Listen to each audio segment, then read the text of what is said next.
Today I'm going to talk about Down in Flames, a World War II card game of air combat published by DVG. And it's a game that allows you to do dogfights or to play more structured, more complex campaign scenarios.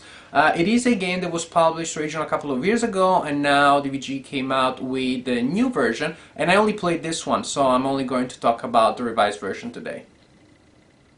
In the game you will find two decks of cards, one for the actions, which I'll talk about that later, and the other for the airplanes that you can fly. Like in other DVG games, you have a lot of different models of airplane that you can fly. That means a lot of replayability. You can create a lot of combinations. Different airplanes do have different values. Some have stronger guns, some are faster, some are more resistant. They more or less all have pluses and minuses, and you can create quite a good number of combos. Also, there are two main types of airplane. One is the fighter, the ones with these 4 numbers here at the bottom, and the other one is the bomber with only 2 numbers at the bottom here, and they're played in different types of game. So in a dogfight, each player will select an airplane and then we'll use the values printed on it. Now there are a lot of numbers written on there, but don't be worried. Actually, once you start playing, everything becomes pretty intuitive. Here you have the number of hits that the airplane can take before it is flipped to its damage side. And then you carry over those hits. In that case, you carry over those 3 hits, and then if the airplane receives 3 more hits, it goes down. The other values, you have speed, and you will have to compare the speed of the airplanes in the dogfight. If there's any difference, the fastest airplane has an advantage. Performance, which is the number of cards that you can have in your hand. Horsepower, which has 2 numbers, and the first one is the number of cards that you can draw at the beginning of your turn, and the other one is the number you can draw at the end of your turn. Bursts is very important because to play attack cards you need to use bursts, and of course if you don't have 0, well, I'll explain how you do in that case. Still, the more bursts you have, the more often you can attack. And then that's interesting because that is different from how powerful your guns are. For example, this German airplane has 0 bursts, so in order to attack needs to have some maneuvering advantage, but then when he hits has a +1 in the damage it deals. Quite the contrary. The Spitfire one has the ability of firing much more often, but when he hits, the damage has a penalty of -1. Maneuvering and position are dealt with in a pretty abstract way. There are 3 positions that the airplanes can be at in relation to one another. They can be neutral, that means facing one another, as they are at the beginning of the game. An airplane can be advantaged on the other one, or an airplane can be tailing another one. And of course, the opposite positions are possible too. The way you change your position is by, at the beginning of the turn, you can use your speed maneuvering, which is by comparing your speed with that of the other airplane, and if your speed is higher, you can use the difference, in this case 3 and 2, well, the difference is 1. This airplane has 1 action point, meaning 1 maneuvering point. It can adjust the airplane's one position to his advantage. So if that was the situation at the beginning of the turn, he can move it like this. If it was neutral, can get advantage, things like that. And then during the turn, you can also have you can spend cards to have extra maneuvering points. So in a way it is very mathematical, it is very abstract. You spend points and then you just execute the maneuvers, you don't roll dice, there's no uncertainty, but still there are options and still you have to manage your resources to decide when you can afford to maneuver. Also, maneuvering is important because if you're advantaged on a certain airplane, you have +1 burst, and if you're tailing, you have +3. And this is why, for example, airplanes with 0 bursts will always have to maneuver at the beginning of their turn to get an advantage and to get some bursts to fire. In a turn, after you adjust your altitude, I don't have time to get into the altitude, it just changes the number of cards you have in your hand. well, then it's finally time to start playing cards. In a turn, you will be able to play as many cards as you want from your hand. And there are different types of cards. There are cards that are for attack, that have these two red areas, can be used either for attack or for defense, and then occasionally you have cards that are only for defense. Also, cards have a maneuvering number here, so that means they can be played as maneuvers. So in that case, you play the card and you only look at that number, you ignore everything else. I can play that one card, for example, if I am this airplane, to maneuver one position. That's how it works, though, if you want to play the cards for the effects. Suppose that this is the situation at the beginning of a turn. This German airplane is starting. He has a hand of 6. Now he has 3 bursts because it's 0 plus 3 given from that advantage. And he decides to play this card, which is an attack card. It's called In My Sight.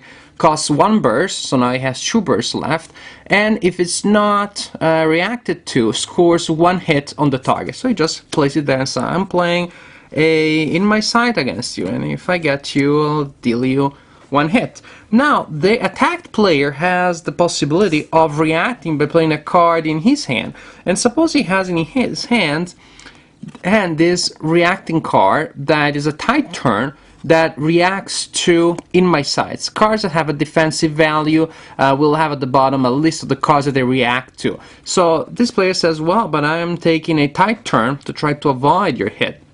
Now it is back to the attacker, because he can, if he has a card that allows him to and he decides to spend the card, to react to this one. Suppose he has a card, suppose he has in his hand another tight turn that reacts to a tight turn. That says, well, but I'm playing my tight turn against yours. And it's back to the other player and says, well, do I have anything that reacts to that?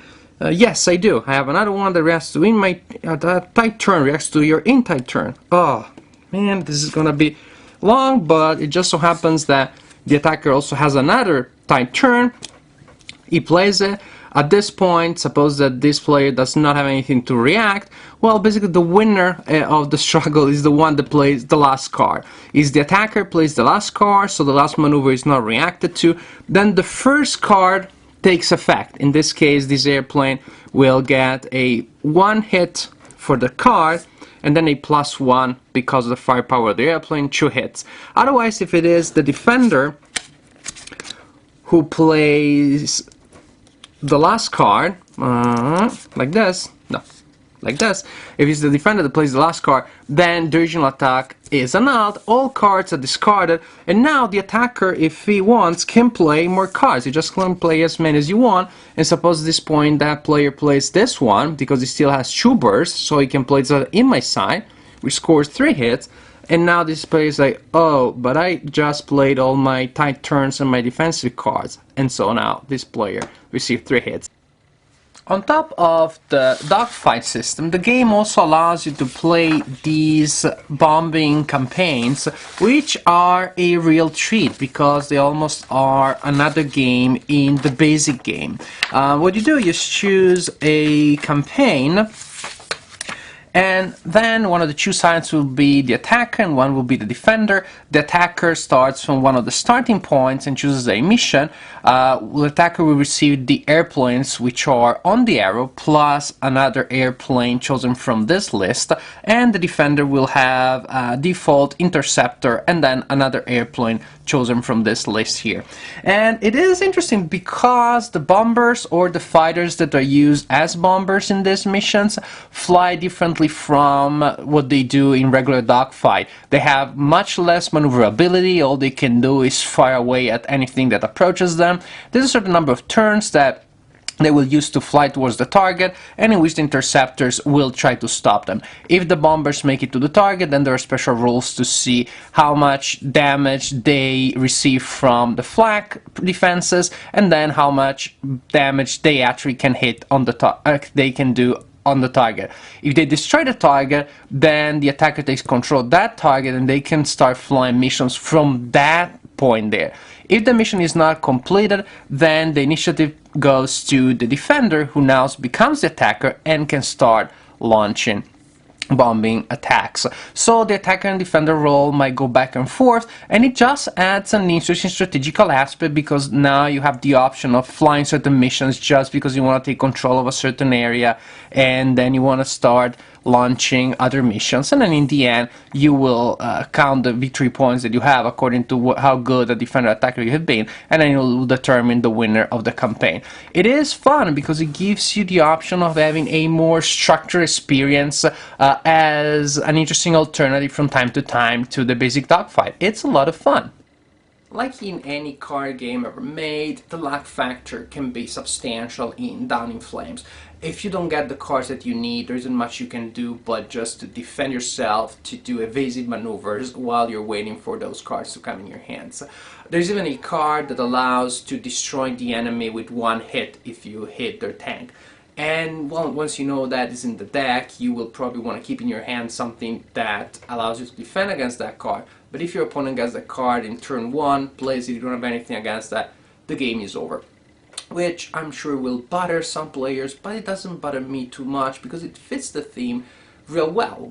You can have, the most incredible pilots that are fighting against one another, and then the freak accident might still happen. I like the little factor of unpredictability in the system. And then if the game is over at turn 1 to 2, play it again. You just shuffle the cards and play it again. It's that simple.